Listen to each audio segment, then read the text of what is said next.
Welcome, dear listener, to a profound journey back in time, to an epoch that stands as a monumental watershed in the annals of English history, a period so utterly transformative that its echoes reverberate through the very foundations of modern governance, individual liberties, and the enduring concept of parliamentary democracy. This was an era when the ancient certainties of divine right monarchy, a doctrine held sacred for centuries, were not merely challenged, but utterly shattered. When the very concept of who held ultimate power, the king, by God's grace, or the representatives of the people, by popular consent, was violently contested in a crucible of conflict.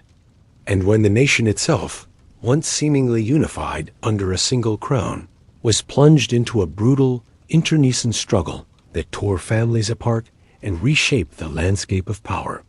We are, of course, speaking of the English Civil War, a cataclysmic event that was far more than a mere series of battles fought on muddy fields and besieged towns, though the human cost and military ferocity were immense. It was, at its core, a profound and agonizing clash of fundamental ideologies, a brutal struggle for sovereignty that pitted king against parliament, neighbor against neighbor, and ultimately redefined the very relationship between ruler and ruled in a way that continues to inform constitutional monarchies and parliamentary republics across the globe, even to this very day. To truly grasp the seismic shifts that occurred, to understand the profound and enduring legacy of this period, a legacy that includes the unprecedented execution of a reigning monarch, the establishment of a short-lived but revolutionary republic, and the eventual re-establishment of a monarchy forever altered by the experience of its own overthrow. We must first immerse ourselves deeply in the simmering tensions that preceded the eruption of hostilities. We will meticulously uncover the deep-seated grievances that festered beneath the seemingly stable surface of what appeared, on the outside, to be a unified and harmonious kingdom, a kingdom unknowingly teetering on the brink of self-destruction, its internal contradictions reaching an unbearable breaking point. Our exploration will be comprehensive, detailed, and designed to provide a truly immersive understanding of this pivotal era. We will meticulously trace the complex tapestry of its multifaceted causes, delving into the escalating constitutional disputes over royal prerogative versus parliamentary privilege, examining how centuries of evolving power dynamics and unwritten conventions reached an unsustainable breaking point under the early Stuart kings, particularly Charles I, whose unwavering belief in his divine right clashed irreconcilably with Parliament's growing assertion of its own authority and the rights of the people it represented. We will dissect the explosive religious divisions that tore at the nation's spiritual fabric, exploring the deep chasm between the established Anglican Church, with its hierarchical structure and ceremonial practices, a fervent Puritan movement, seeking further reformation and a simpler, more Calvinist form of worship, and the myriad of nascent radical sects that emerged from the ferment of the age, each with their own vision for England's spiritual future.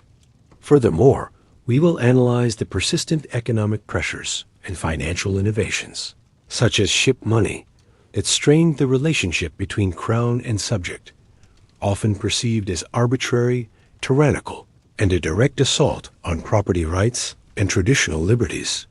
Beyond these foundational causes, we will examine the pivotal and often tragic roles played by its key figures, from the unyielding Charles I, whose unwavering belief in divine right proved to be his ultimate undoing, to the defiant parliamentary leaders like John Pym and John Hampden, who championed liberty and parliamentary supremacy, often at great personal risk, laying the groundwork for future democratic ideals.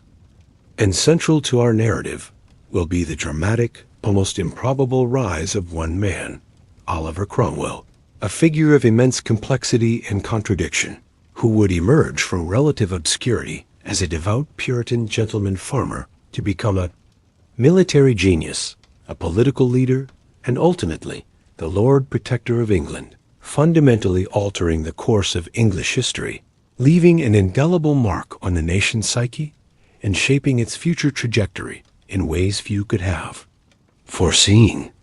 This is not just a story of battles and sieges, of military strategy and tactical blunders, but of ideas, of deeply held beliefs, of religious conviction, of economic pressures, and the relentless, often bloody, pursuit of power and principle. It is a narrative of transformation, of a nation tearing itself apart only to be reborn in a new, albeit often contested form, forever changed by the crucible of revolution. As we prepare to delve into this rich, complex, and utterly compelling historical narrative, I genuinely hope your day has been peaceful, perhaps even a little relaxing, a quiet moment in the midst of life's ceaseless demands. In our increasingly fast-paced, often fragmented world, finding moments of quiet contemplation, especially through the lens of history, can be a profound and enriching experience. There's a unique comfort, isn't there, in stepping back, in understanding the grand narratives and intricate details of the past that have so profoundly shaped our present reality, offering lessons and perspectives that remain remarkably relevant. If you, like me, find solace and deep fascination in delving into the depths of history, in unearthing the forgotten stories, and re-examining the pivotal moments that define our collective human journey, and if you particularly enjoy these long-form, immersive, and meticulously researched explorations of historical events that go beyond the superficial, then I extend a warm invitation. Please consider subscribing to the channel. Your support is not just a number on a screen. It's the vital encouragement, the essential fuel that helps bring more meticulously researched narratives like this to life, allowing us to continue our shared journey through time, uncovering the layers of the past, one compelling story at a time, and ensuring that these crucial historical lessons are preserved and shared. The stage was thus meticulously set for a confrontation, a collision course between an unyielding monarch, a defiant parliament, and a nation simmering with religious and economic grievances. The air in England, particularly in London, was thick with apprehension, a palpable sense that the delicate balance of power, maintained for centuries through a complex interplay of custom, law, and royal prerogative, was now irrevocably broken. The spark that finally ignited this powder keg, transforming simmering discontent into open rebellion, came not from within England itself, but from its northern neighbor, Scotland, a kingdom bound to England only by the person of the monarch. Charles I, driven by his unwavering belief in religious uniformity and his desire to impose a more Anglican ceremonial form of worship across all his dominions, attempted in 1637 to force a new, English-style prayer book upon the fiercely Presbyterian Scots. This act, perceived by the Scots as a direct assault on their cherished religious independence, their national identity, and their deeply held Calvinist convictions, provoked immediate and widespread outrage. It was seen not merely as a liturgical change, but as an imposition of English authority and a step towards what many feared was a return to Catholicism. The Scottish reaction was swift and decisive. They signed the National Covenant, a solemn oath pledging to resist any religious innovations not sanctioned by their own General Assembly and Parliament, effectively uniting the nation in defiance of the king. This act of collective resistance escalated rapidly into armed conflict, known as the Bishops' Wars. Charles, lacking the financial resources to suppress this rebellion effectively without parliamentary aid, a consequence of his 11-year personal rule during which he had deliberately avoided summoning Parliament, found himself in an impossible bind. His attempts to raise an army were hampered by a lack of funds and widespread disaffection, leading to humiliating defeats. Faced with a Scottish army occupying parts of northern England and demanding substantial reparations, Charles was reluctantly forced to summon Parliament in April 1640 after an unprecedented 11-year hiatus. This assembly, known to history as the Short Parliament, proved unwilling to grant the king the money he desperately needed to fight the Chumley Scots without first addressing their own long-standing grievances concerning royal abuses of power, religious policies, and financial impositions. Charles, frustrated by their defiance and unwilling to concede to their demands, dissolved it after just 3 weeks, a testament to his continued inflexibility and his profound misjudgment of the national mood. However, the Scottish Covenanters continued their advance, their military successes deepening Charles's financial and political crisis.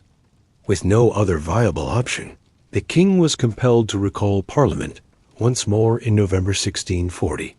This time, the king faced an assembly far more resolute, more radical, and more determined than any before it. This was the Long Parliament, so named because it would sit in various forms for the next 2 decades, fundamentally reshaping the English political landscape. Its members, emboldened by the king's desperate situation, the widespread public discontent, and the palpable sense of national crisis, immediately set about dismantling the instruments of royal prerogative that Charles had so controversially employed during his personal rule. They moved swiftly and decisively, targeting the king's most trusted advisers and the institutions that had enabled his perceived tyranny. They impeached and later executed Thomas Wentworth, Earl of Strafford, Charles's chief minister and a symbol of his authoritarian rule, on charges of treason, a move that sent shockwaves through the political establishment and demonstrated Parliament's newfound power. Archbishop William Laud, the architect of Charles's unpopular religious reforms, was also imprisoned, eventually facing execution years later. Parliament further abolished the hated prerogative courts like the Star Chamber and High Commission, which had been used by the Crown to suppress dissent and enforce royal will without due process, seen by many as instruments of arbitrary power. They passed the Triennial Act, a landmark piece of legislation mandating that Parliament must be called at least every 3 years, thereby preventing any future monarch from ruling without parliamentary consent for extended periods. These actions were not merely reforms. They were a systematic dismantling of the king's absolute authority, a clear assertion of parliamentary supremacy, and a profound shift in the balance of power. Yet the parliamentarians, particularly the more radical elements within the House of Commons, were not content with merely curbing royal power. They sought to fundamentally redefine it, to establish a new constitutional order where Parliament held ultimate authority. The king's perceived untrustworthiness, exacerbated by his past actions and his continued resistance to their demands, fueled their radicalism. In November 1641, they presented the king with the Grand Remonstrance, a lengthy and scathing document detailing over 200 grievances against his rule, from financial abuses and arbitrary taxation to religious innovations and the perceived influence of Catholic advisers at court. This was not just a list of complaints. It was a direct and public challenge to the king's executive authority, demanding parliamentary control over the appointment of royal ministers and a significant say in religious policy. The publication of this document further polarized the nation, forcing individuals to choose sides. Adding to the escalating crisis was the outbreak of a brutal Catholic rebellion in Ireland in October 1641, which saw widespread massacres of Protestant settlers. This event sent a wave of panic and anti-Catholic hysteria across England, raising the crucial and deeply contentious question of who would control the army needed to suppress the rebellion. Parliament, deeply distrustful of Charles, feared he might use any army raised against them rather than against the Irish rebels, leading to a bitter dispute over military command. The final, irreparable breach occurred in January 1642. Convinced that parliamentary leaders were conspiring with the Scots and planning to impeach his queen, Henrietta Maria, Charles, in an unprecedented and disastrous move, marched into the House of Commons with an armed guard to arrest 5 leading members, including the influential John Pym and John Hampden, on charges of treason. This was an act of breathtaking audacity, a direct assault on the sanctity of Parliament and its privileges. Forewarned, the members had already fled, and Charles's audacious attempt failed spectacularly, utterly destroying any remaining trust between king and Parliament. His actions were seen as a blatant violation of parliamentary privilege, a direct assault on the rule of law, and confirmed the fears of many that he intended to rule as an absolute monarch, by force if necessary. The cry, "Privilege! Privilege!" echoed through Westminster, signaling the end of any hope for peaceful reconciliation. With London now openly hostile, its citizens demonstrating their support for Parliament, and Parliament asserting its control over the militia through the Militia Ordinance, a direct usurpation of the king's traditional command of the armed forces. Charles realized his position in the capital was untenable. He left London in January 1642, retreating first to Hampton Court, then to York, effectively abandoning the seat of government and signaling the irreversible breakdown of civil authority. Both sides now began to raise armies, appealing to their supporters across the country, mobilizing resources, and preparing for the inevitable conflict. On August 22, 1642, Charles I raised his royal standard at Nottingham, a symbolic act that formally declared war on his own Parliament and subjects, plunging England into a devastating civil war. The nation was irrevocably split. The Royalists, or Cavaliers, generally drew their support from the gentry, the aristocracy, and the more traditional, rural areas of the North and West, often motivated by deeply ingrained loyalty to the crown, the established church, and the existing social order. The parliamentarians, or Roundheads, so called for their close-cropped hair, in contrast to the long locks favored by the Cavaliers, found their strength among the merchants, artisans, and Puritan communities of the South and East, particularly London and the thriving port towns, driven by a desire for religious reform, parliamentary liberty, and a more accountable government. The first major engagement, the Battle of Edgehill in October 1642, was a bloody and chaotic affair, ultimately indecisive, but it revealed the amateur nature of both armies and signaled to all that this would not be a swift, decisive conflict, but a long, brutal, and devastating civil war that would tear the very fabric of English society apart. The initial phase of the war saw neither side gain a decisive advantage, with a series of skirmishes and sieges marking a period of grim stalemate as both king and parliament struggled to build and supply effective fighting forces. The initial phase of the war, following the indecisive clash at Edgehill, settled into a grim and bloody stalemate, a period characterized by localized skirmishes, sieges, and a desperate struggle for resources and control over key strategic locations. Neither side possessed a professional, standing army capable of delivering a knockout blow, and the early engagements often reflected the amateur nature of the forces involved. The Royalists, or Cavaliers, initially held several advantages. They benefited from the traditional loyalty of much of the aristocracy and gentry, providing them with a corps of experienced cavalry officers, many of whom had seen service in European wars. Prince Rupert of the Rhine, Charles I's nephew, was a dashing and aggressive cavalry commander whose charges often swept the field, though sometimes at the cost of discipline and strategic follow-up. The king also commanded the loyalty of the more traditional, rural areas of the North and West, and established his wartime capital at Oxford, a symbolic and strategically defensible location. Their strategy largely revolved around a three-pronged advance on London, aiming to capture the heart of parliamentarian power and force a swift surrender. However, Parliament, despite its initial military shortcomings, possessed its own formidable strengths. Crucially, it controlled London, the largest city in England, its financial hub, and its primary port.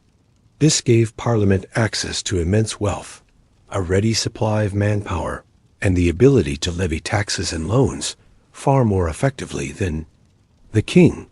Parliament also maintained control of the Royal Navy, which prevented foreign intervention on the king's behalf and allowed them to blockade royalist ports and move troops and supplies by sea.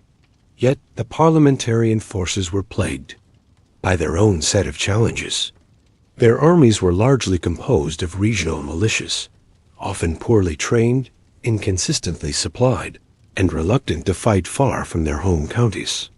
Command structures were often fragmented, with local commanders sometimes prioritizing their own areas over the broader war effort.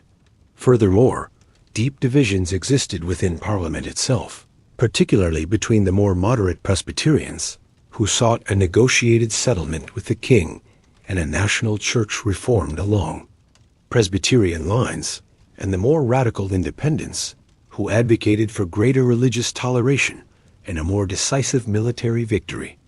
These internal tensions often hampered strategic decision-making and military effectiveness. Despite Parliament's control of London and the Navy, the Royalists enjoyed a period of significant success in 1643. They secured victories at battles like Chalgrove Field, where the prominent parliamentarian leader John Hampden was mortally wounded, and at Roundway Down and Adwalton Moor, which solidified their control over much of the west and north of England.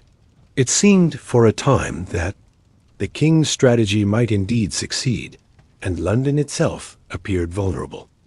In response to these royalist advances and the growing realization that a decisive military solution was needed, Parliament made a pivotal strategic move in September 1643. They entered into the Solemn League and Covenant with the Scottish Covenanters.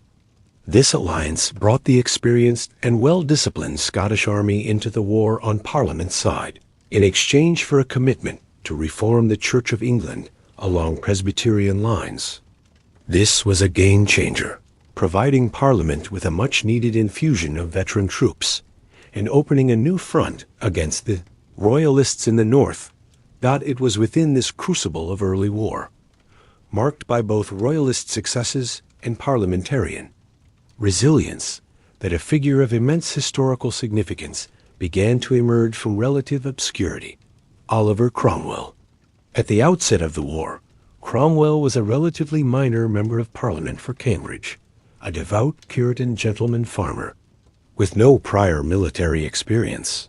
However, he possessed an extraordinary natural talent for military organization, leadership, and an unshakable conviction in the righteousness of the parliamentarian cause, which he viewed as God's own. Recognizing the deficiencies in Parliament's cavalry, which often broke ranks after an initial charge, Cromwell set about raising and training his own troop of horse in the Eastern Association, a powerful parliamentarian alliance of counties in East Anglia. These men, soon to be known as his Ironsides, were meticulously selected not for their social standing, but for their religious zeal, discipline, and courage. Cromwell instilled in them a rigorous training regimen, emphasizing tight formation, controlled charges, and a crucial ability to regroup after an engagement. Unlike the often impetuous Royalist cavalry, Cromwell's Ironsides were renowned for their disciplined charges and their ability to return to the fight, turning initial successes into decisive victories. His early successes in skirmishes and minor engagements quickly earned him a reputation as a highly effective and innovative commander, and his influence within the parliamentarian ranks grew steadily. The year 1644 proved to be a turning point, largely due to the impact of the Scottish alliance and the growing effectiveness of commanders like Cromwell. The combined parliamentarian and Scottish forces, numbering around 27,000 men, laid siege to the Royalist stronghold of York.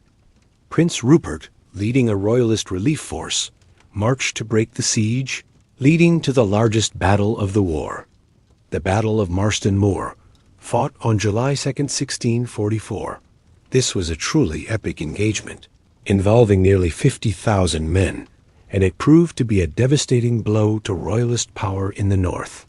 While the battle was chaotic and fiercely contested, it was Oliver Cromwell's cavalry, leading the parliamentarian left wing, that ultimately broke the royalist lines. His Ironsides, fighting with unparalleled discipline and ferocity, routed Prince Rupert's seemingly invincible cavaliers, and then turned to smash the royalist infantry, securing a decisive victory for Parliament. Marston Moor was a watershed moment. It effectively ended royalist control of the north of England, and more importantly, it solidified Cromwell's reputation as a military genius, proving that disciplined, religiously motivated troops could decisively defeat the king's best forces. Despite this monumental victory, the parliamentarian war effort continued to suffer from inconsistencies and a lack of centralized command.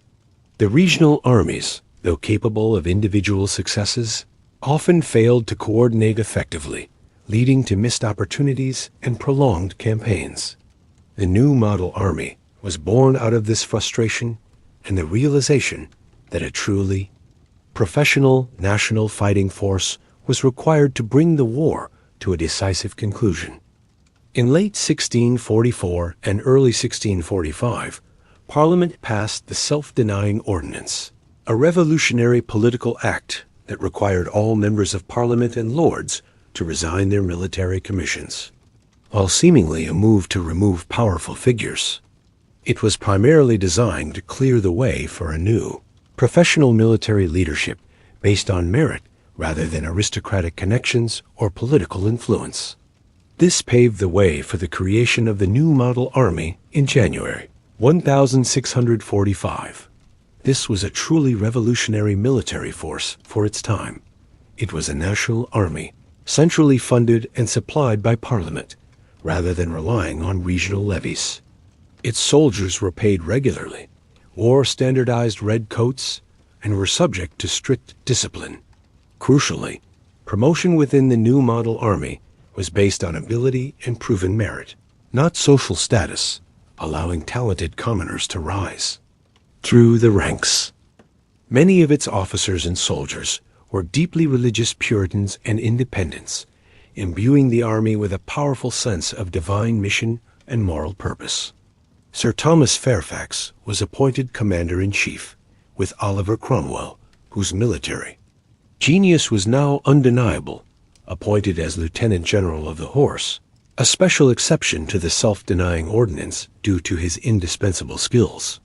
The formation of the new model army marked a seismic shift in the war, transforming Parliament's disparate forces into a formidable, unified, and highly effective fighting machine, poised to deliver the decisive blows that would ultimately determine the fate of the king and the future of England. The formation of the new model army in January 1645 marked a seismic shift in the English Civil War, transforming Parliament's disparate and often inconsistent forces into a formidable, unified, and highly effective fighting machine. This was no mere reorganization. It was a radical military innovation, a professional force designed for decisive victory. Its soldiers, clad in their distinctive red coats, were paid regularly, trained rigorously, and instilled with a powerful sense of discipline and purpose. Crucially, promotion within this new army was based on merit and proven ability, not social standing or political connections, allowing talented commoners to rise through the ranks. Many of its officers and rank-and-file soldiers were deeply religious Puritans and independents, imbuing the army with a powerful sense of divine mission and moral righteousness, believing they were fighting God's cause against tyranny and popery. Sir Thomas Fairfax, a skilled and respected commander, was appointed commander-in-chief, while Oliver Cromwell, whose military genius had been undeniably proven at Marston Moor, was granted a special exemption from the Self-Denying Ordinance and appointed Lieutenant General of the Horse, a testament to his indispensable leadership and tactical prowess. The stage was now set for the decisive phase of the war. The true test of the new model army's effectiveness came swiftly. culminating in the Battle of Naseby on June 14, 1645. This engagement, fought in Northamptonshire, proved to be the decisive turning point of the entire conflict. Charles I, having made the strategic error of dividing his forces, faced the full might of the new model army, led by Fairfax and Cromwell.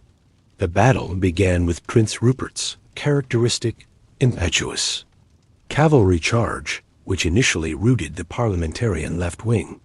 However, unlike previous engagements, Cromwell's disciplined Ironsides on the parliamentarian right wing not only held their ground against the royalist cavalry, but decisively defeated them. Crucially, instead of pursuing the fleeing royalists, Cromwell's cavalry, under his strict command, regrouped and then turned to attack the royalist infantry from the flank and rear, a tactical maneuver that proved devastating. The royalist infantry, caught between the parliamentarian foot and Cromwell's cavalry, collapsed. The king's army was utterly annihilated, suffering heavy casualties, with thousands captured and, perhaps most importantly, the royalist baggage. Train, including Charles's personal papers, fell into parliamentarian hands. These papers, revealing Charles's attempts to seek foreign aid and his disdain for Parliament, were subsequently published, further eroding public support for the king and confirming Parliament's narrative of his untrustworthiness. Naseby was a catastrophic defeat for the Royalists. It effectively destroyed their main field army and marked the beginning of the end for the king's cause. Following Naseby, the new model army systematically mopped up Royalist resistance across the country.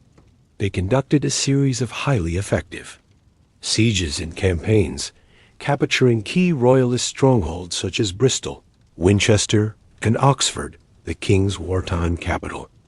The discipline, professionalism, and relentless efficiency of the new model army were unmatched, and the Royalist forces, depleted and demoralized, were unable to offer sustained resistance. By the spring of 1646, Charles I's military position was utterly hopeless.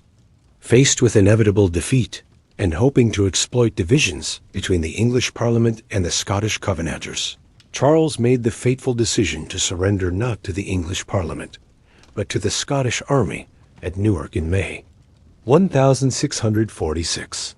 This act marked the formal end of the First English Civil War. However, the cessation of hostilities on the battlefield did not bring peace. Instead, it ushered in a new, complex, and deeply contentious phase of the Revolution, often referred to as the Second Civil War of Ideas. With the king a prisoner, the victors, Parliament, and the new model army found themselves deeply divided over the future governance of England and, crucially, the fate of the king himself.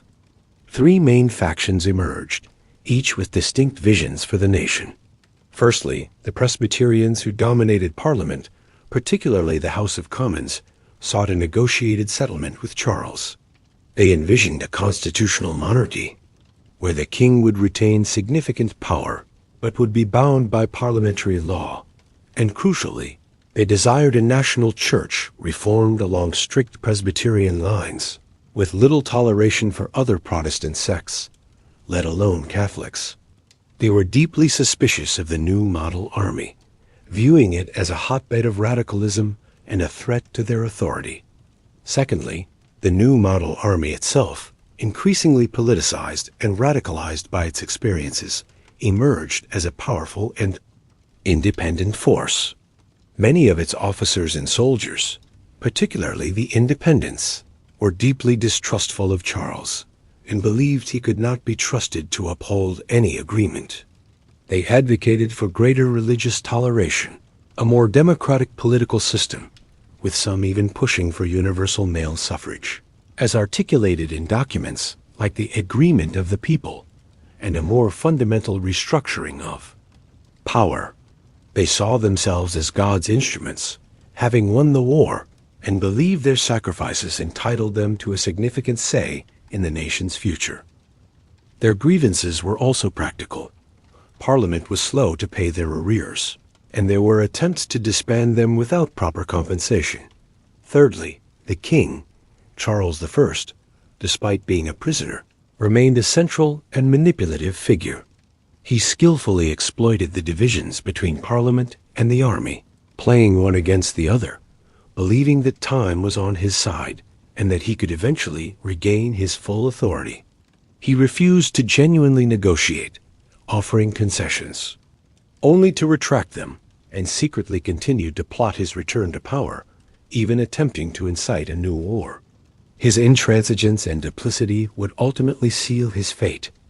The period between 1646 and 1648 was marked by intense political maneuvering, failed negotiations, and growing tensions. Parliament attempted to disband the new model army without paying its arrears, leading to open defiance from the soldiers.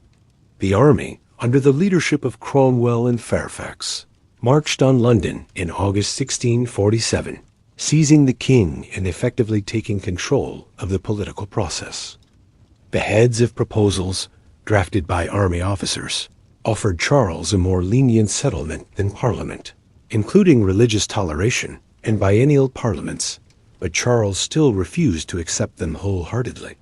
His continued refusal to compromise, coupled with his secret engagements with the Scots, who, disillusioned with the English Parliament's failure to establish Presbyterianism, now allied with the king, ultimately led to the outbreak of the Second English Civil War in 1648.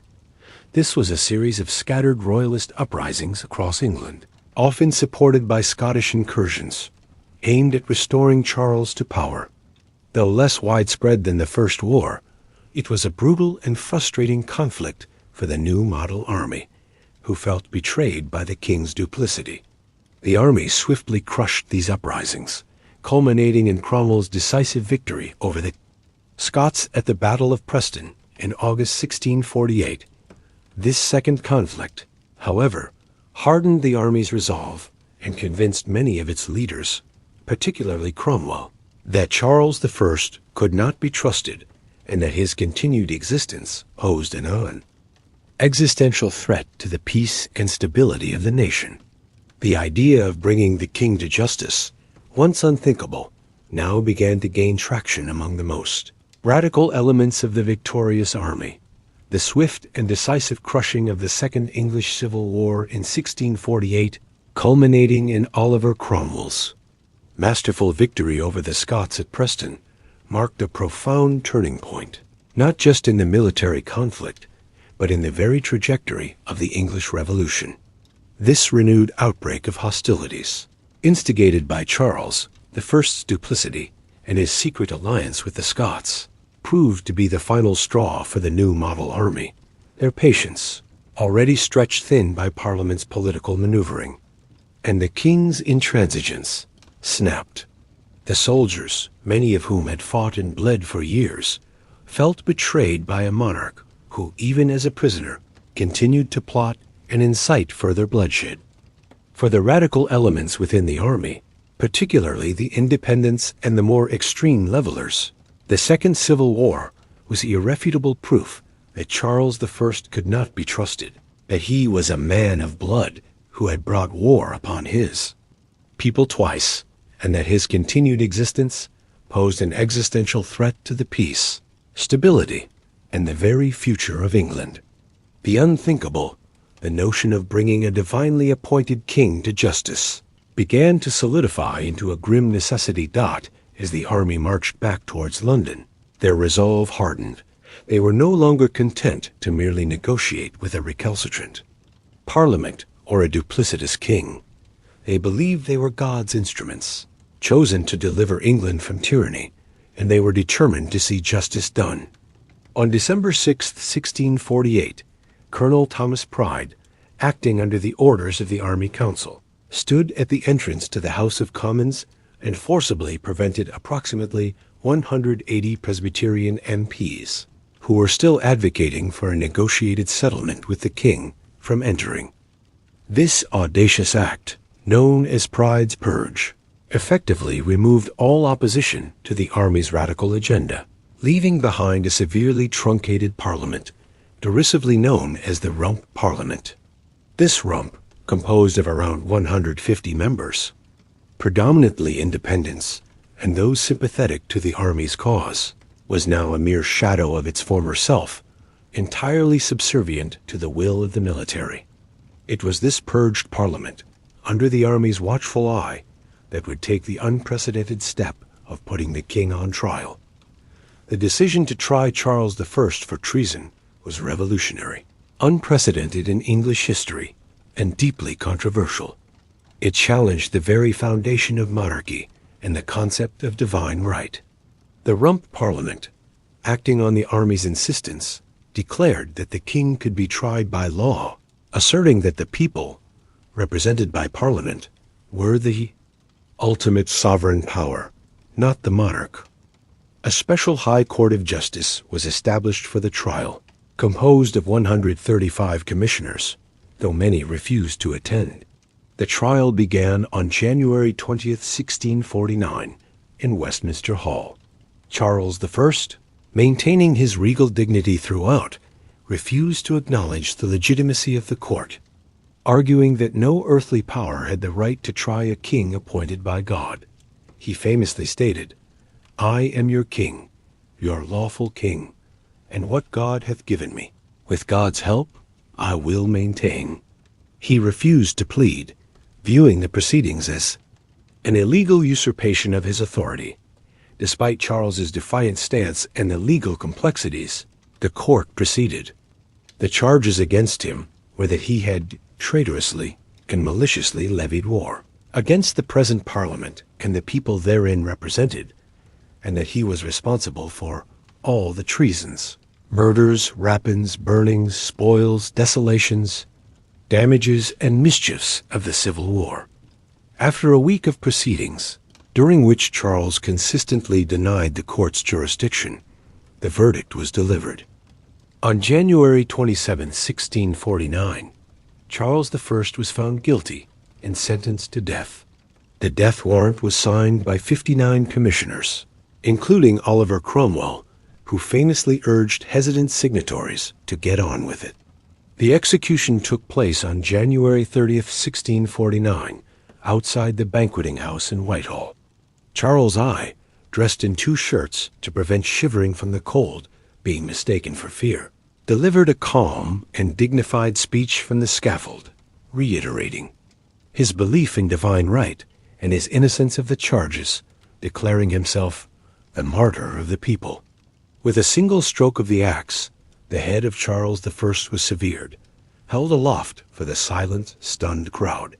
The execution of a king, an act of regicide, sent shockwaves across Europe and irrevocably altered the course of English history. It was a moment of profound symbolic significance, demonstrating that even a monarch was accountable to the law and to the will of the people, as interpreted by the victorious army and parliament. With the king dead, the Rump Parliament moved swiftly to abolish the monarchy and the monarchy. House of Lords. On May 19, 1649, England was formally declared a commonwealth and free state, a republic governed by a single legislative chamber, the Rump Parliament, and an executive council of state. This was a truly revolutionary moment, transforming England from a monarchy into a republic, a radical experiment in governance that few European nations had dared to attempt. However, the Commonwealth faced immense challenges from its inception. It lacked broad popular legitimacy, being seen by many as a military dictatorship imposed by a minority. Royalist sentiment remained strong, particularly in Ireland and Scotland, where Charles II, the executed king's son, was proclaimed monarch. The economy was in disarray, and the nation was deeply divided. The immediate priority for the new Commonwealth was to consolidate its power and suppress remaining royalist resistance.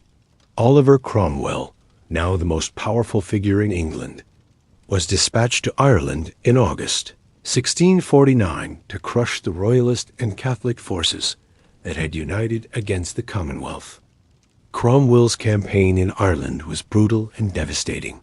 At Drogheda and Wexford, his forces carried out massacres of garrisons and civilians. acts that remain deeply controversial and are remembered with bitterness in Ireland to this day.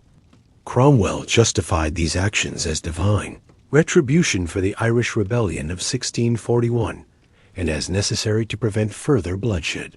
His campaign effectively broke the back of Irish resistance, leading to widespread confiscation of land and the subjugation of the Catholic population. From Ireland, Cromwell then turned his attention to Scotland, where Charles II had been proclaimed king and was raising an army. In 1650, Cromwell invaded Scotland, securing a decisive victory at the Battle of Dunbar, despite being heavily outnumbered. The following year, Charles II, leading a Scottish army, launched a desperate invasion of England, hoping to rally English royalists. Cromwell pursued him, finally crushing the royalist forces at the Battle of Worcester in September 1651, a victory Cromwell himself described as his crowning mercy. Charles II narrowly escaped capture, fleeing into exile on the continent. The Battle of Worcester effectively ended all organized royalist resistance in Britain and Ireland, securing the Commonwealth's military supremacy and bringing a fragile peace to the war-torn nations. However, the question of how to govern this new republic and who truly held power remained profoundly unresolved. The Rump Parliament, despite its military victories, proved increasingly ineffective and unwilling to dissolve itself, setting the stage for further political upheaval and the eventual rise of Cromwell to even greater power. The military victories of the new model army, culminating in the decisive Battle of Worcester in 1651, had effectively crushed all organized royalist resistance across England, Scotland, and Ireland. The Commonwealth, though born of regicide and military might, now stood supreme, having secured a fragile peace after a decade of devastating civil war. However, the cessation of hostilities on the battlefield did not translate into political stability or widespread popular acceptance. The Rump Parliament, the truncated body that had overseen the king's trial and the establishment of the Republic, proved increasingly incapable of governing effectively. Composed of a mere fraction of the original Long Parliament, and largely seen as a self-serving oligarchy, it lacked broad legitimacy and was deeply unpopular with the very army that had put it in power. The Rump Parliament faced a myriad of pressing issues, yet seemed paralyzed by internal divisions and a reluctance to enact meaningful reforms. It was slow to address the grievances of the soldiers, particularly the payment of their substantial arrears, leading to growing resentment within the new model army. Furthermore, despite the revolutionary changes that had occurred, the Rump showed little inclination to dissolve itself and call for new elections, leading to accusations that it was perpetuating its own power rather than serving the nation. Its legislative output was meager, and its attempts at social and religious reform were often half-hearted or inconsistent, failing to satisfy either the radical elements who desired a more egalitarian society or the more conservative factions, who yearned for stability. The grand ideals of a commonwealth and free state seemed to be dissolving into a stagnant, self-perpetuating regime.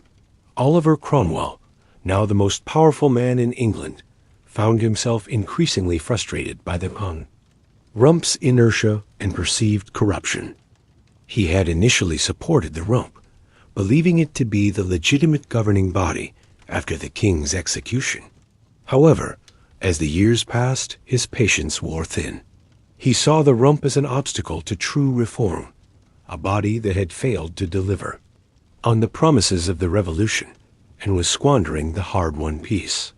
Cromwell, a man of deep religious conviction, believed that God had delivered victory to the army, and that the Rump was failing in its divine mission to establish a truly godly and just society. He engaged in numerous attempts to persuade the Rump to reform itself, to set a date for new elections, and to address the army's grievances, but his pleas fell on deaf ears. The breaking point came in April 1653, the Rump Parliament, was attempting to pass a bill for new elections. But it was widely perceived as a cynical attempt to perpetuate its own power by ensuring that existing members would retain their seats and have a veto over new entrants. Cromwell, convinced that the Rump was betraying the revolution and obstructing God's will, decided to act decisively. On April 20th, 1653, accompanied by a detachment of musketeers, he marched into the House of Commons. In a dramatic and unprecedented scene, he denounced the members as corrupt, self-serving, and unfit to govern, famously declaring, "You have sat too long for any good you have been doing lately, ... In the name of God, go." He ordered his soldiers to clear the chamber, effectively dissolving the Rump Parliament by force. This act, a military coup, marked the end of the first phase of the English Republic and demonstrated that ultimate power now resided not with Parliament, but with the army, and specifically with its most influential general, Oliver Cromwell. The Rump Parliament forcibly dissolved. Cromwell and the army faced the daunting task of establishing a new form of government. Cromwell, despite his immense power, was initially reluctant to assume absolute authority. He genuinely sought a legitimate and stable civilian government that would embody the ideals of the Revolution. His first attempt was the establishment of the nominated assembly, often derisively known as the Barebones Parliament, after one of its members, Praise God Barebone. This assembly, convened in July 1653, was composed of 140 members nominated by the Army Council and local churches, rather than elected. Cromwell hoped that these godly men, chosen for their piety and commitment to reform, would be able to establish a truly righteous government. However, the Barebones Parliament proved to be short-lived and ultimately unsuccessful. Its members, a diverse group ranging from moderate gentry to radical fifth monarchists, who believed the second coming of Christ was imminent and sought to establish a saint's rule, quickly fell into bitter internal disputes.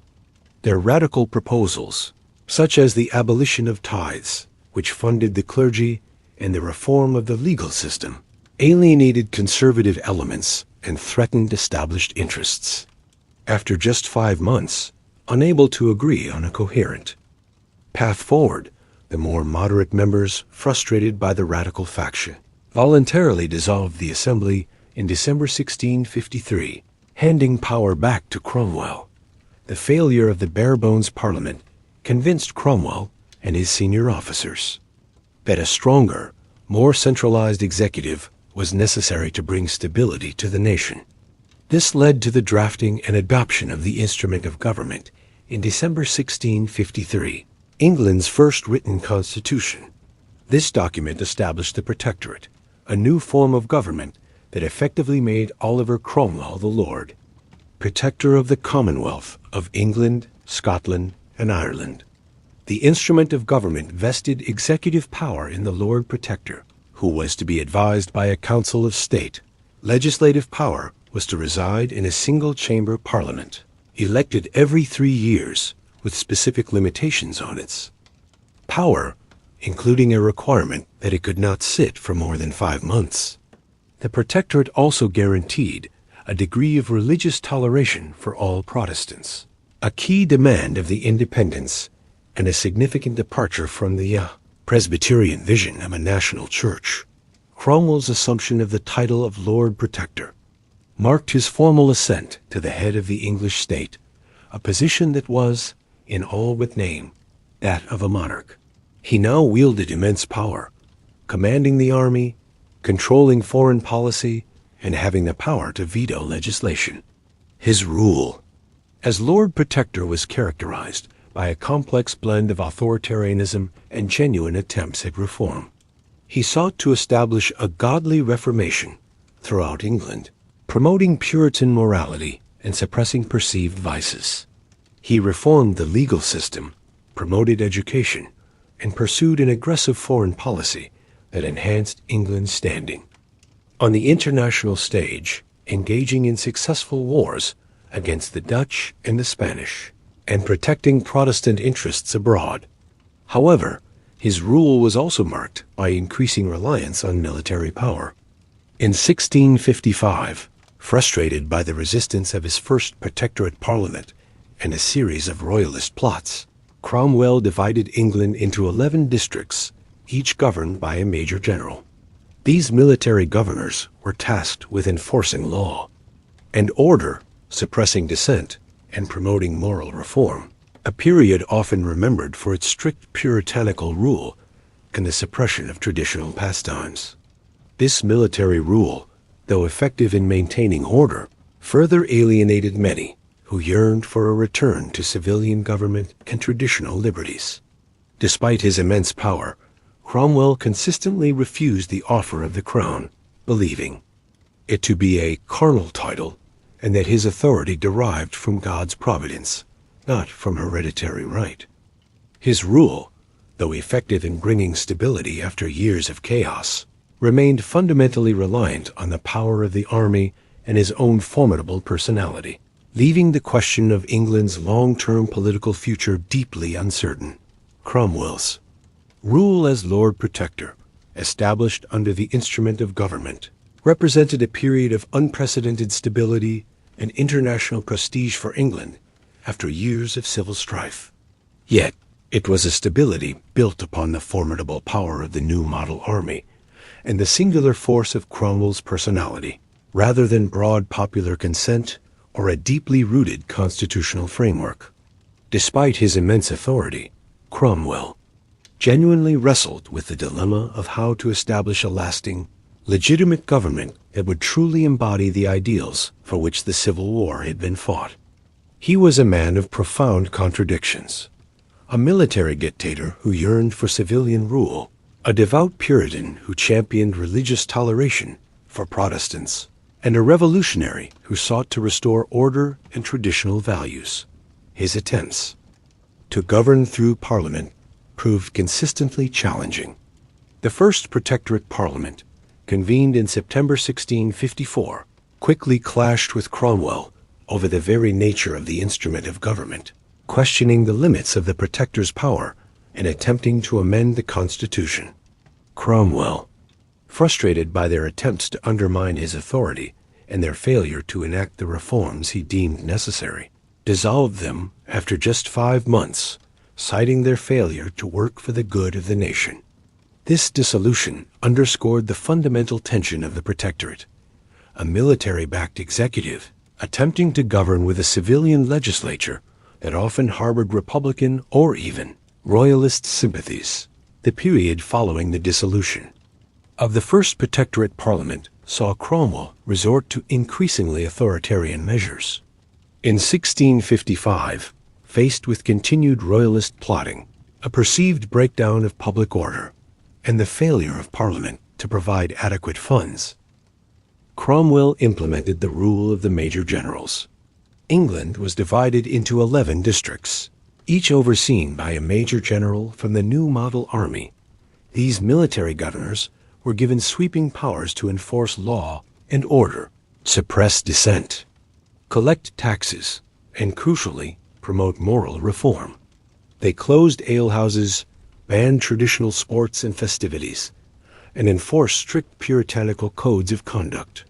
While this period brought a degree of order and security, it was deeply unpopular with many segments of society.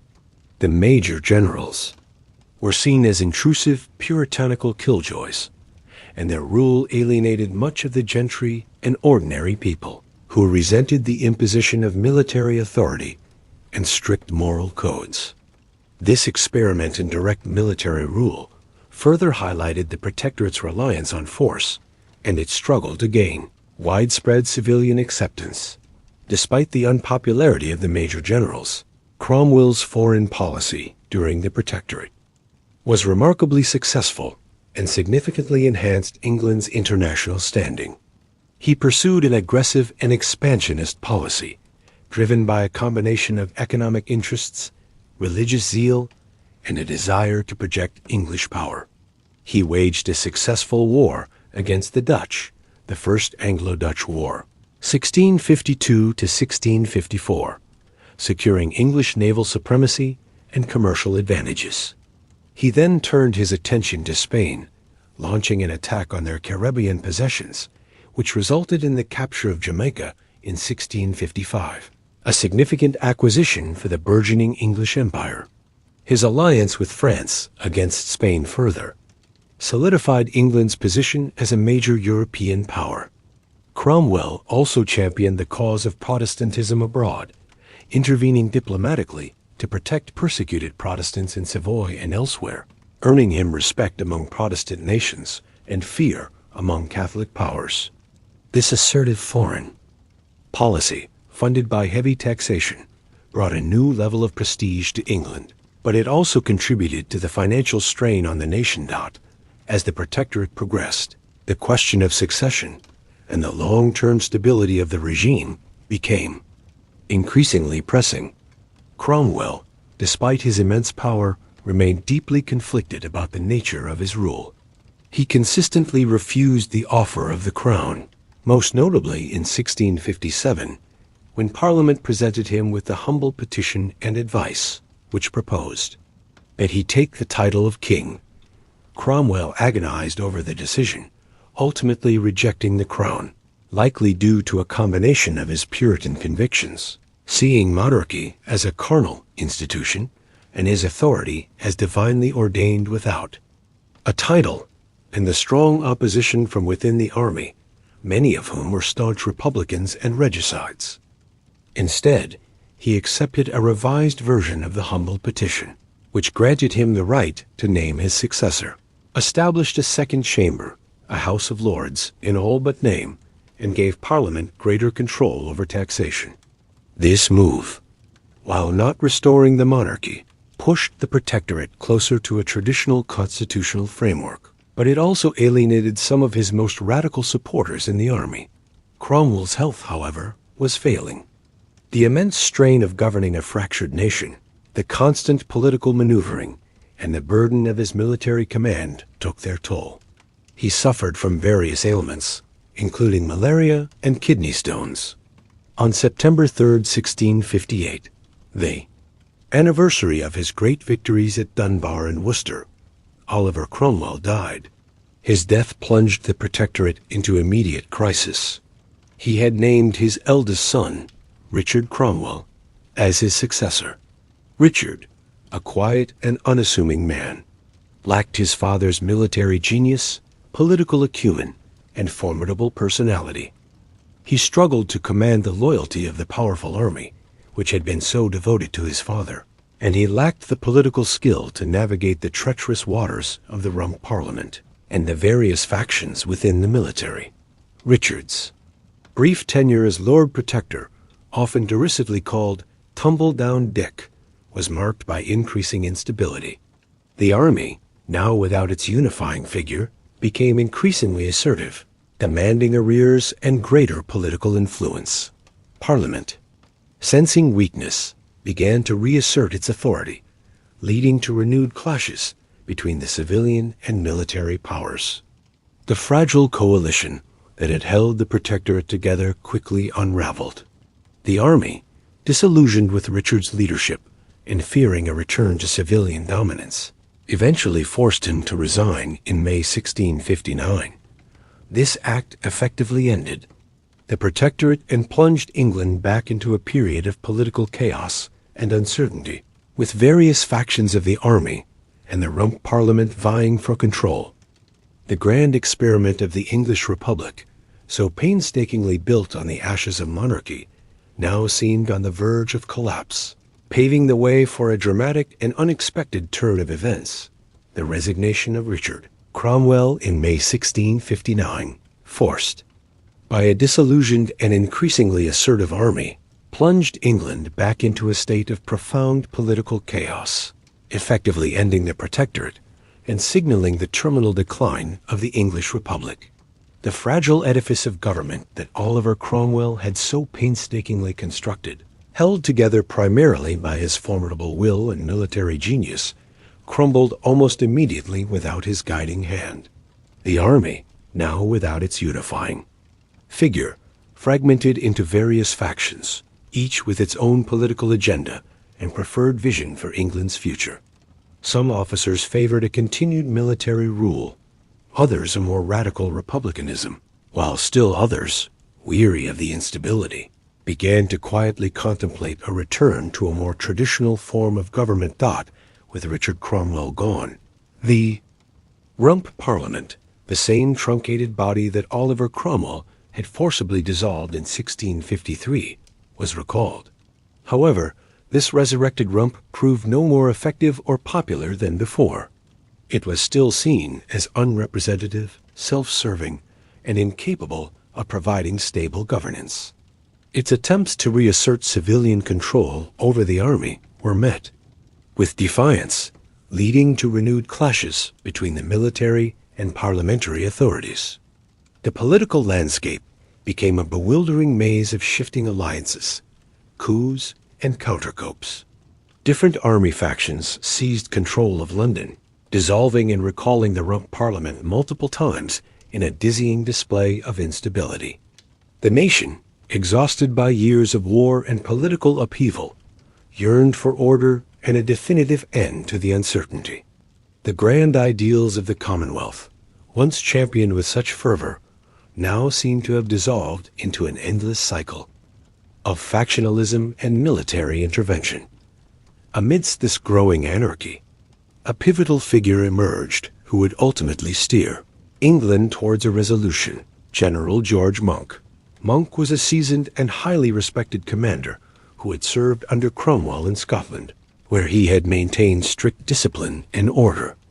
Unlike many of his fellow officers, Monk was pragmatic, cautious, and deeply committed to stability rather than any particular political ideology. From his base in Scotland, he observed the escalating chaos in London with growing alarm. He recognized that the army's internal divisions and the Rump's inability to govern were leading the nation towards complete breakdown. In late 1659, Monk made the momentous decision to march his army south from Scotland, ostensibly to restore order and protect the authority of Parliament, but with a clear understanding that a fundamental change was necessary. Monk's march was a masterclass in political maneuvering. He moved slowly and deliberately, gathering support along the way and carefully avoiding any premature declaration of his ultimate intentions. He maintained strict discipline among his troops, ensuring they paid for their provisions and did not alienate the populace. As he approached London in February 1660, the city, weary of military rule and political instability, welcomed him as a potential savior. Monk skillfully played his cards, first forcing the Rump Parliament to readmit the Presbyterian members, who had been excluded by Pride's Purge in 1648. This restored the Long Parliament to its full, albeit aging, complement, and immediately shifted the balance of power away from the radical independents.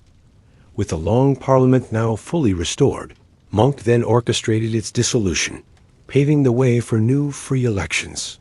This was a crucial step, as it signaled a return to constitutional legitimacy and popular representation after years of military and Rump rule. The elections for the new Parliament, known as the Convention Parliament, were held in April 1660.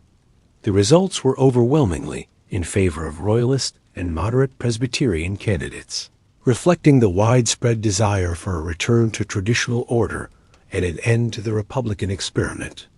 The nation, it seemed, had grown tired of radicalism and yearned for the familiar stability of monarchy. While Monk had carefully avoided explicitly advocating for the king's return, he had been in secret communication with Charles II, who was living in exile in Breda in the Netherlands. Recognizing the overwhelming shift in public opinion and the clear mandate of the new Convention Parliament, Monk advised Charles II on the terms for his return.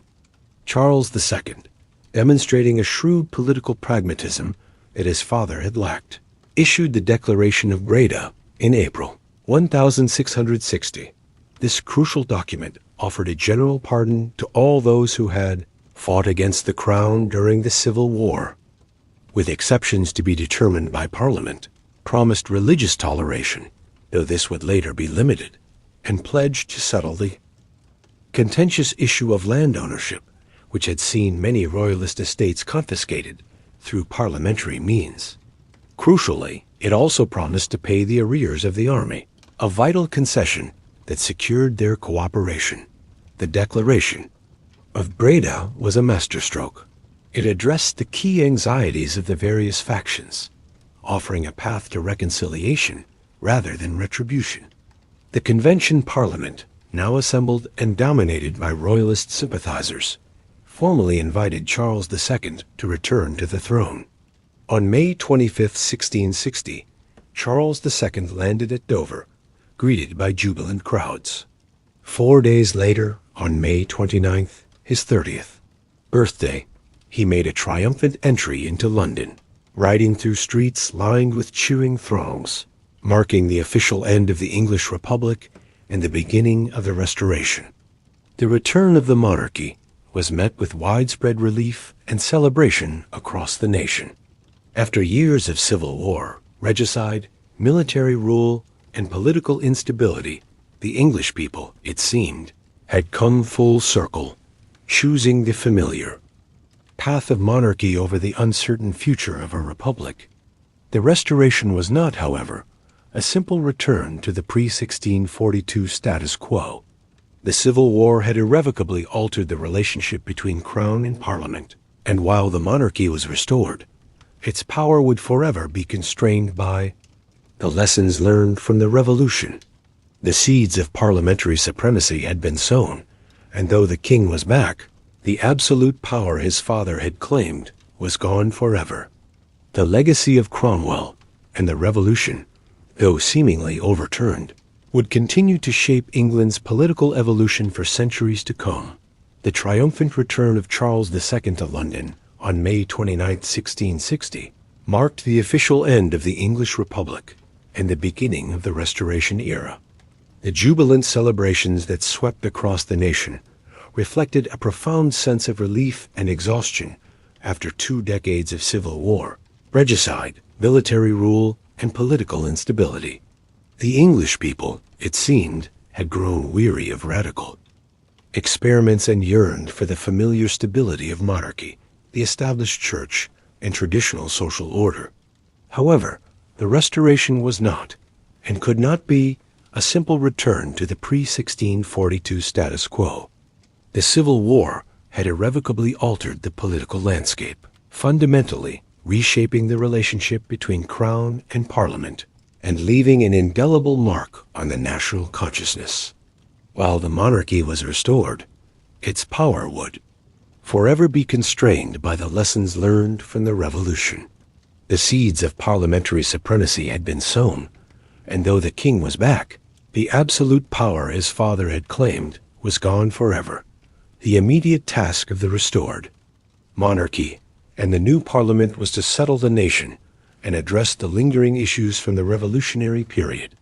The Convention Parliament, which had invited Charles II back, quickly passed legislation to formalize the Restoration.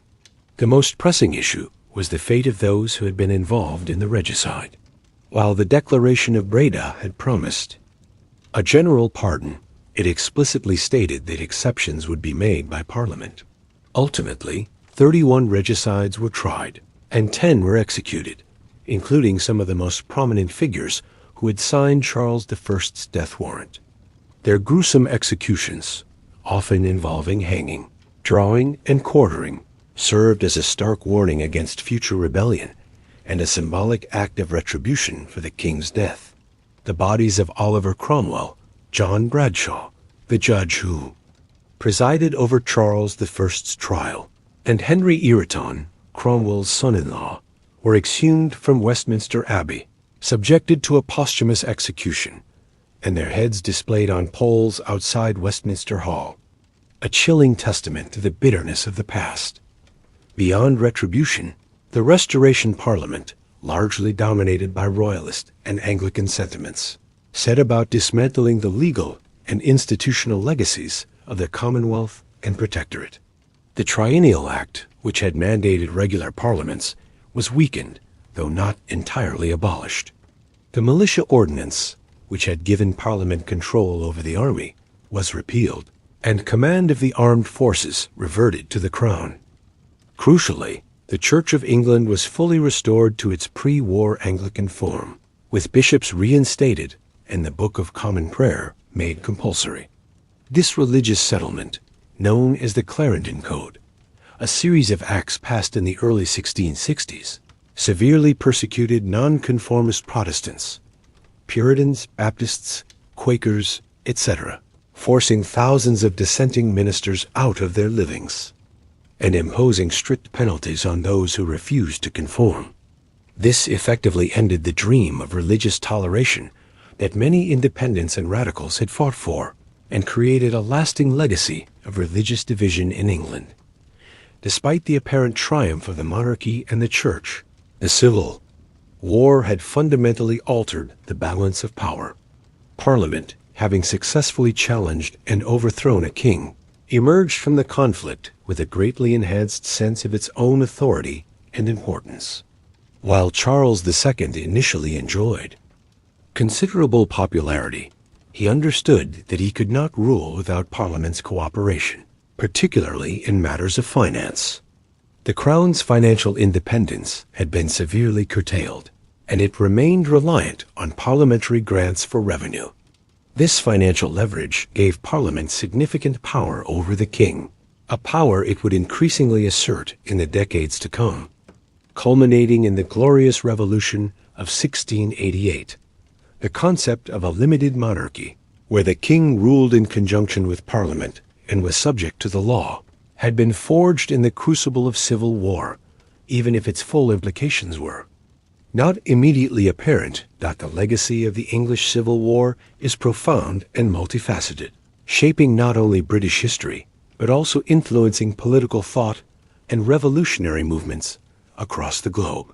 Firstly, it established the principle that a monarch could not rule without the consent of Parliament, and that ultimately the law was supreme, even over the king.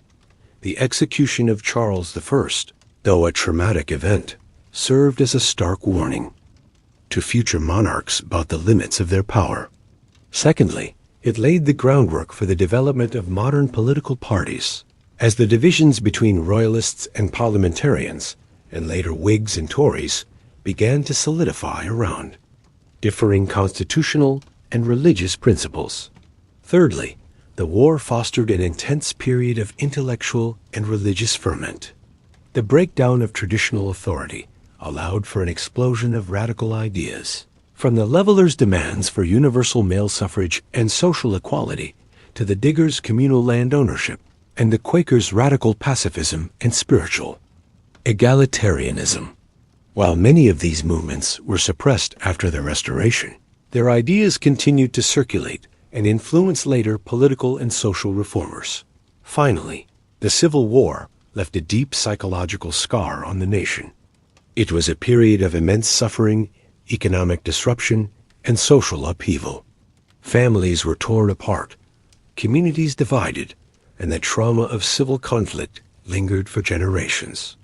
The memory of the war, the regicide, and the subsequent military rule instilled a deep-seated aversion to standing armies and a strong preference for civilian government.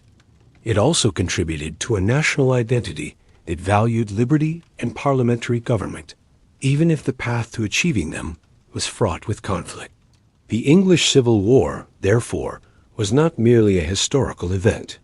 It was a foundational moment that redefined the very essence of English governance, setting the stage for the evolution of parliamentary democracy and leaving an enduring legacy of political and religious debate that continues to shape the United Kingdom to this day.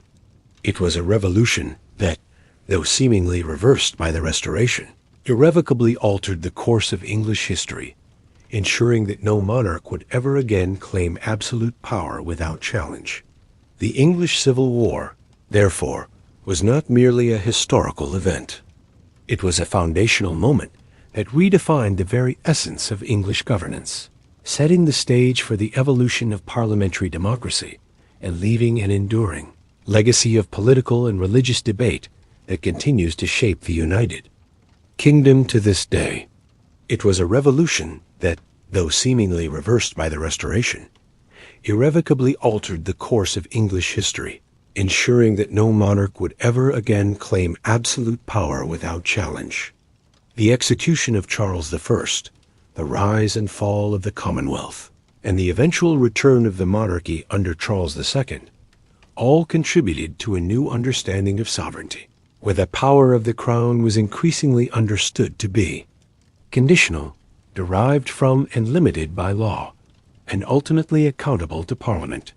This shift, though gradual and often contested, laid the essential groundwork for the Glorious Revolution of 1688, which further solidified parliamentary supremacy and established a Bill of Rights, cementing the principles of limited monarchy and individual liberties that are cornerstones of modern British constitutionalism. The impact of this period extended far beyond the shores of England. The ideas forged in the crucible of the Civil War, concepts of popular sovereignty, the right to resist tyranny, religious freedom, and the importance of a written constitution, resonated across the Atlantic, profoundly influencing the American colonists in their own struggle for independence a century later. Figures like John Locke, whose political philosophy heavily influenced the American Declaration of Independence and Constitution, drew directly from the experiences and debates of the English Civil War, arguing for government by consent and the protection of natural rights. Even the French Revolution, though occurring much later, found echoes of its own. Radicalism in the English precedent of regicide and republicanism. The very notion that a people could rise up, depose, and even execute their king, and then attempt to govern themselves, was a revolutionary concept that challenged the established order of monarchical Europe and inspired future generations of revolutionaries and reformers. Moreover, the Civil War left a complex and often contradictory legacy regarding the role of the military in politics. While the new model army was instrumental in winning the war and establishing the Commonwealth, its subsequent political interventions, culminating in Cromwell's protectorate and the rule of the major generals, instilled a deep-seated aversion to standing armies and military rule in the English psyche. This historical memory contributed to a strong civilian control over the military in subsequent centuries, a principle that remains fundamental to democratic governance. The religious landscape of England was also permanently altered. While the Restoration saw the re-establishment of the Anglican Church and the persecution of dissenters, the sheer diversity of religious thought that emerged during the interregnum could not be entirely suppressed. Nonconformist traditions, though marginalized, continued to thrive, contributing to the rich tapestry of English religious life and eventually leading to greater religious toleration in later centuries. In essence, the English Civil War was not just a conflict. It was a profound national trauma and a transformative revolution that, despite its apparent reversal in 1660, fundamentally reshaped England's political, social, and religious identity. It was a period of immense suffering and division, but also one of extraordinary intellectual ferment and political innovation. It taught a nation, through bitter experience, the perils of absolute power and the enduring value of liberty, accountability, and the rule of law. The echoes of its debates, its struggles, and its ultimate resolutions continue to inform our understanding of power, governance, and the delicate balance between authority and freedom. And so, our extensive journey through the tumultuous landscape of the English Civil War comes to a close. I sincerely hope that this deep dive into its causes, key figures, and the dramatic rise of Cromwell has provided you with a comprehensive and engaging understanding of this pivotal period in history. If you found value in this exploration, if the stories of monarchy, parliament, and revolution resonated with you, please consider leaving a like and sharing this video with others who might appreciate such detailed historical narratives. Your engagement truly helps the channel grow and allows us to continue bringing these complex stories to life. Thank you for joining me on this historical expedition, for your time, and for your continued support. Until our next journey into the past, take care, and may your own days be filled with peace and discovery.